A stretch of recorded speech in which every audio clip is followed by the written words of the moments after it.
Mugetufuna ye Chosen Becky ne bawe omupya yandibanga embeera ebonoonekedde.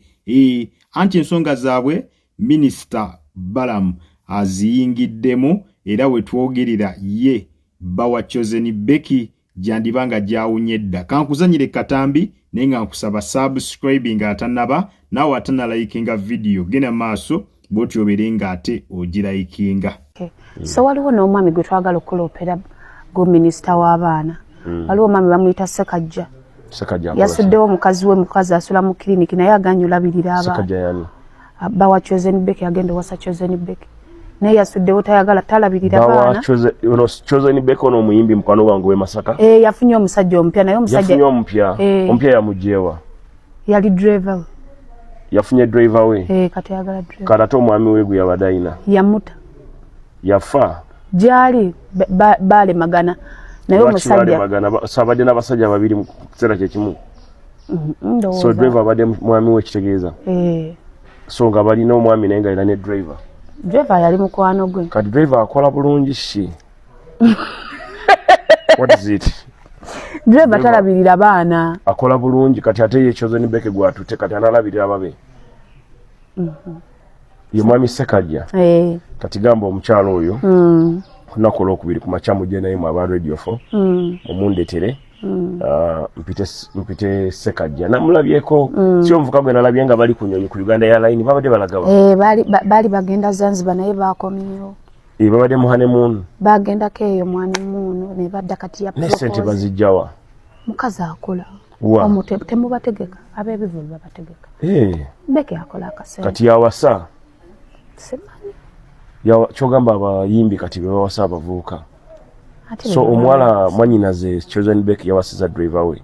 Yes. Nasulawo omwami we? Oli omukadde. Kati omwami abadde amwinamu abaana ameka? Abaana 3 ne gwe yasooka omu kati alina abaana 4.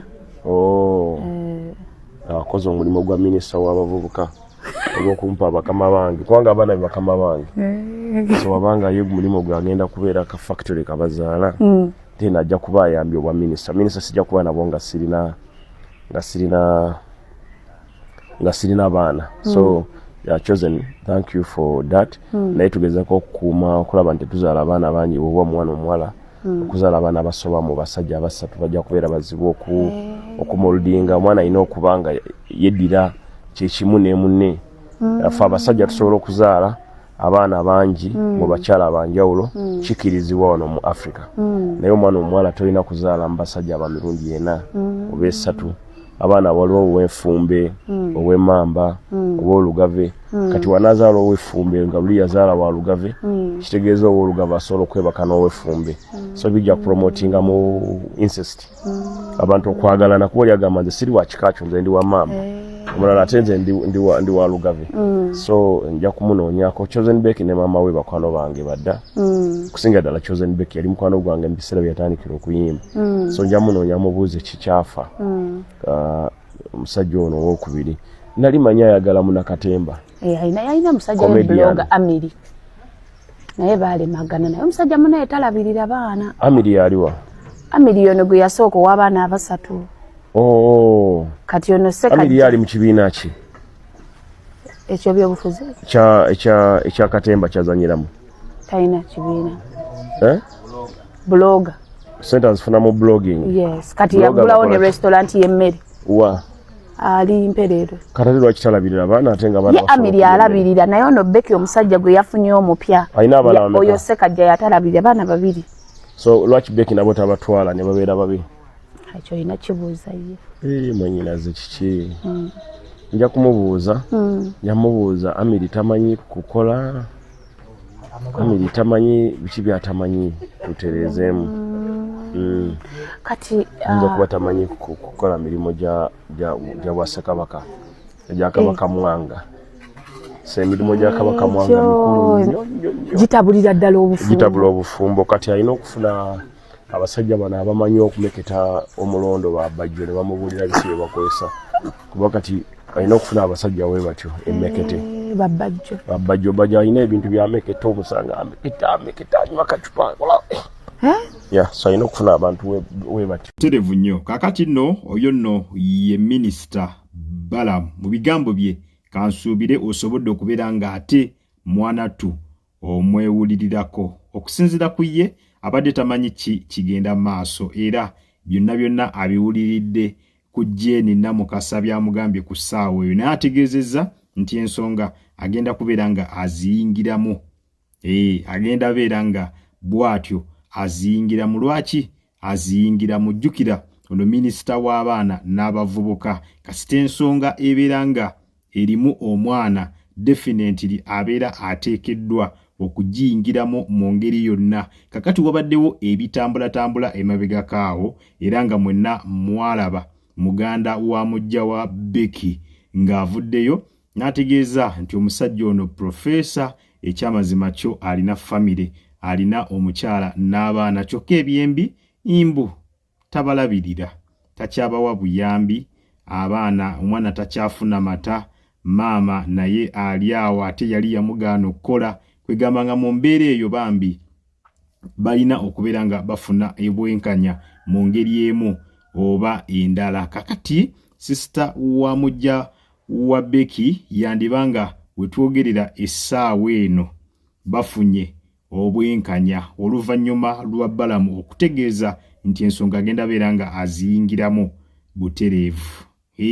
Agambye kwagagala omukyala oyo profesa gwe yazaalamu omwana agende ku ofiisi ye babeere ng'ebintu ate babituulamu, balabe batya bwe bayinza okubeera nga bagonjoolamu embeera eno. Era wiiki eyo ejja twandibanga ate mwana tu era tugenda kudda mu mawulire ge gamu nga ku luno ne profesa ayinza okuyitibwa abeere nga ate mwana tu abitebya. Mu birala byayogedde ategeezezza nti ekyamazima ddala bw'abanga omusajja alemereddwa okulabirira abaana ab'omukyala gwe yasooka okuzaalamu, then aba Becky anaasobola okugenda maaso n'obalabirira. Kyekibuuzo buli omu kye yeebuuza.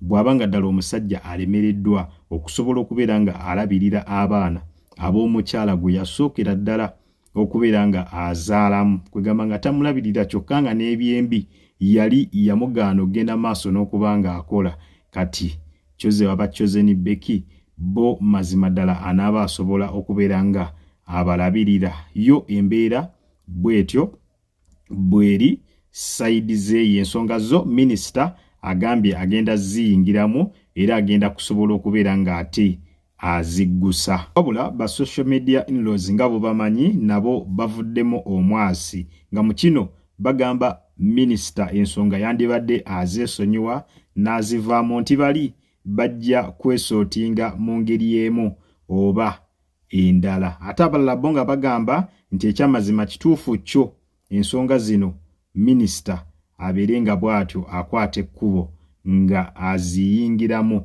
Abamu nga bagamba baagala at least omukyala yennyini aveeyo yeeyogerere, wabula si bya kusindika muntu ye gw'ayita muganda we n'ajja ku social media n'abeera nga ayogera ku nsonga ezo, nga bagamba baagala ebigambo ebyo byeviire mu nannyini yennyini omukyala aveeyo ayogere agambe nti ddala omwami oyo gwe mwalabye owa Chosen Becky omupya, mwami wange era yanzaalamu omwana naye tayagala kolaki, tayagala kutuwa abuyambi. Ate abalala ne bategeeza ne bagamba nti oyo omukyala ali mu kubeera nga amala budde, omwami gwaliko musiraamu akkirizibwa okubeera nga awasa abakazi abawerera ddala 4, so alina kuguma bugumi n'amanya nti kati Becky mujja we takyalina kyakola ki, takyalina kyakubeera nga akikolera. So embeera yo bwetyo bweyimiridde sayidi zeeyo. Katulinde wa gye binaggwera. Updates zonna tujja beera nga tuzikutuusaako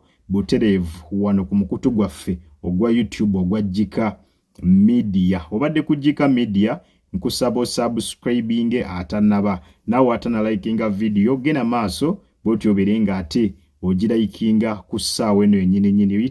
Tira mu comment section obeere nga ompa endowooza yo yonna. Naawe alina kyagala okubeera nga otuwabulamu osobola obeera nga okiyisa butereevu wansi awo mu comment section. Ku mukutu Jika Media kw'obadde munzikirize mberekereze akuume atakomera mpeera. Mweraba.